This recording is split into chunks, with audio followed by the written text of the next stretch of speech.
Hello and welcome back to another Business Tube podcast, and today's session we are going to be looking at training. Now, training still comes under human resources and part of the human resource function, and we need to know about why training is important first of all, and then we're going to look at the 3 different methods of training that you need for your exam. So first of all guys, why do businesses need to train their staff? So on board guys, I've got on here that they need to provide the workers with skills. Obviously training is going to improve the workers' skills and make them better at their job, make them more efficient at their job, and make sure that they're making less mistakes and less wastage. Okay?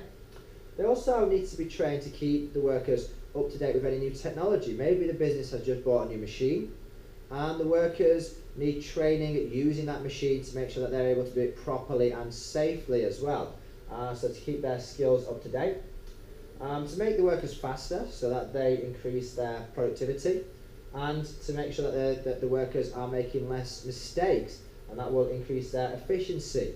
Just let me quickly go over guys, just in case you're thinking what's the difference between productivity and what's efficiency. Productivity is about making the products faster, so making more output from the inputs.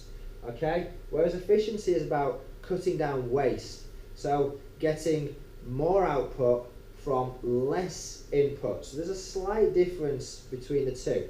The way I'd like to remember it guys is productivity is about faster output, about being able to produce more, whereas efficiency is about less waste and making sure the business can get more output from less input. Okay, and also to motivate workers. Remember, think back to Maslow's hierarchy of needs.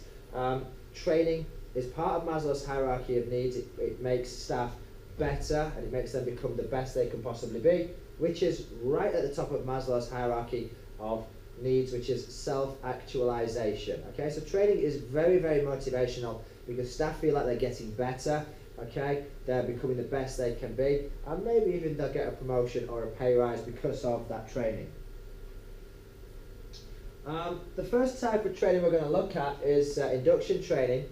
And induction training is given on the very first day that you start work with a new company. So when I came to school here, I got training on the first day, and these are the kind of things that they covered. Remember, you're new to the business. You don't know anybody, you don't know where anything is, you don't know your way around. So the business needs to give you some training just to help you settle into the organisation. So they'll tell you about the company history on the first day. Tell you all about the company, its structure, who reports to who are the managers, okay? They'll tell you the conditions and give you conditions of employment, okay? Maybe it's things like how many holidays you get, when can you take the holidays, how long are your breaks, the rules and regulations of the company, and they'll go over company policy with you to make sure that you know exactly what the expectation is. They'll take you around and meet and greet your manager, your new co-workers who you're going to be working with. They'll also tell you about the health and safety regulations within the business and fire regulations within the business as well. And they'll give you a tour around so that you know where you're going so you don't get lost. Where is the canteen for breaks? Where's the fire exits and the fire meeting points?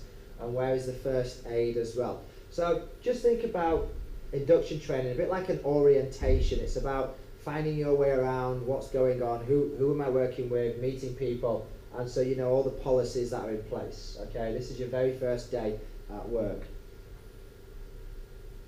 The next 2 types of training you need are on-the-job training and off-the-job training. So we're going to look at those now.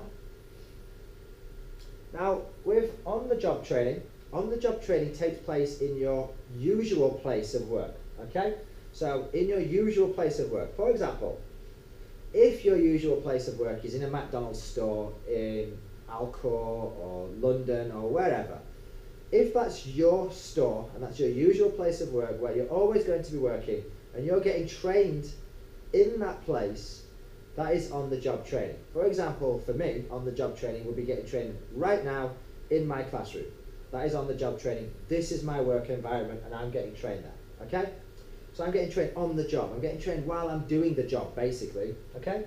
Now you need to know about the advantages and disadvantages of on-the-job training. First of all, it's low cost. Now the reason it's low cost is because I'm getting trained right here. I don't need to be sent anywhere. I don't need to be sent on a course. if I get sent on a course, the business would have to pay for the course, they'd have to pay for transport, hotels if it was far away, and for professional trainers at that training place, whether that training place be a college or something like that. So with on-the-job training, it's very, very cheap because I'm just getting trained here while I'm doing my job in my room, okay? You're actually producing, so you're making money while you're being trained. If you're working in McDonald's and somebody shows you how to cook some beef burgers, then you'll put the beef burgers down onto the grill, you'll cook them, they'll go onto the buns, then they'll get served to the customer. So while you're being trained, you're making money. If I was getting trained in here, I'm getting trained while I'm teaching. So I'm getting trained, I'm producing, I'm doing my job whilst I'm getting trained. Okay, so you're actually making money while you're being trained. You're focused on performing your actual job because you're here doing your actual job, getting used to your actual place of work, your surroundings, you're familiar with everything that's going on because you're getting trained in your usual place of work. The drawbacks, now when you get trained on the job, it's usually by another member of staff just like you who's just been there a little bit longer. They're not professional trainers. These people have not been trained to train you or anybody. They're just people who've done the job for a long time. So bad habits may get passed on. They may not be professional trainers and they may not show you properly what to do. It's also stressful because if you're in a McDonald's making burgers, you've got real customers waiting. And you might be panicking like, oh my gosh, people are waiting, I'm slowing down production. So it's very stressful for you. Your manager may be watching as well because you're in your usual place. And this is the big one, guys. This is really, really important. While you're being trained, if you make a mistake, then that can ruin the reputation of the business. Why? Because you're serving real customers, remember. If you think about McDonald's, if you're cooking the beef burgers and you don't cook the beef burgers properly and don't realise because you're new, you've not been trained, and those beef burgers get served to a customer, you might give somebody food poisoning and that could damage the reputation of the business, okay? So this is a real big one. Make sure you include that if you get asked this question.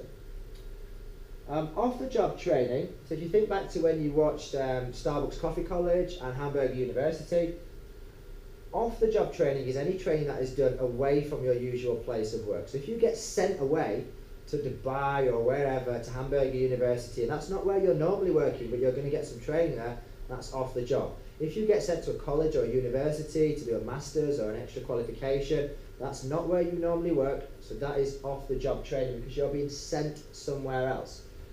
So the advantages and disadvantages of off the job training, this time you're being trained at an external location by specialist trainers who have been trained to train.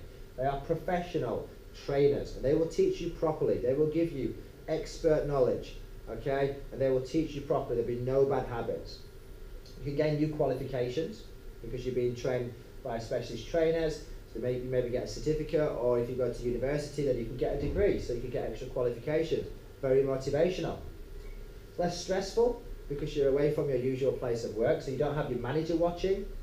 And if you make a mistake, this is the big one, guys, if you make a mistake it doesn't matter because you're not serving real customers. You're not in your usual shop. So it's okay to make a mistake when it's off the job training because you're away from your usual workplace and it's all pretend. If you're pretending to serve customers, you're not going to damage the business's reputation. The disadvantages, because you've got to be sent somewhere else, an external place, away from your usual place of work, it's very expensive for the business for a number of reasons. Number one, transportation, hotels if you're staying in another country or far away. You've got to pay for the training. Maybe it's a university course, the business has to pay for it, or the specialist trainers. So it's very, very expensive for off-the-job training. And also, while you're being trained, you're not producing, you're not making money because you're not serving real customers, okay? So you're not making money for the business. And if you go to university and do a master's qualification, let's say, then you may leave the business for a competitor once you've got these extra qualifications and skills. Okay, so that's everything on training, guys. I hope you found that useful, and I'll see you next time.